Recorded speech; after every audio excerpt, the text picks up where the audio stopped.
Thomas Soto.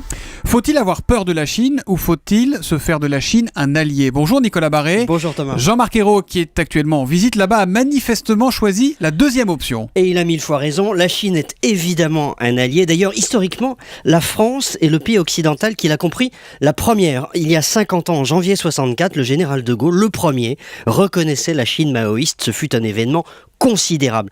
Nous sommes d'ailleurs programmés, si je puis dire, pour comprendre ce pays.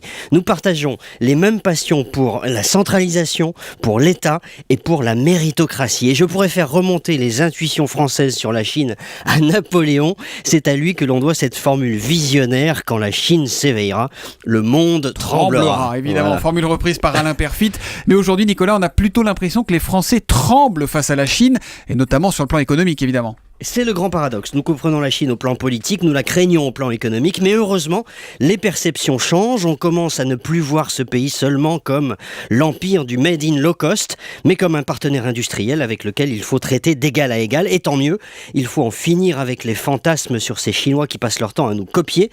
Le patron d'EDF, Henri Proglio, a une excellente formule: si on ne vendait pas d'avion par peur d'être copié, on ne vendrait aucun avion. Certes, mais il faut quand même pas être complètement naïf, Nicolas. Non, mais avec personne, ni avec les Américains, ni avec les Anglais, ni avec les Chinois. Or, prenez l'exemple de l'automobile. PSA travaille depuis 20 ans avec Dongfeng, qui va bientôt entrer dans son capital. Eh bien, en 20 ans, la technologie de PSA n'a pas été pillée. Alors, arrêtons les clichés. Voyons d'abord les Chinois comme des partenaires dans l'automobile, le nucléaire, l'aéronautique. Traitons-les en égaux, car la Chine est devenue une grande puissance industrielle et technologique. Ce que nous avons à gagner est infiniment supérieur à ce que nous risquons de perdre. Les Chinois sont un partenaire comme les autres, il faut se le dire, il faut l'accepter, ça fera beaucoup de bien à notre économie. C'est ce que nous dit ce matin Nicolas Barré, directeur de la rédaction des Échos. L'édito Écho, tous les jours, 8h10 sur Europe 1. À lundi, Nicolas. À lundi.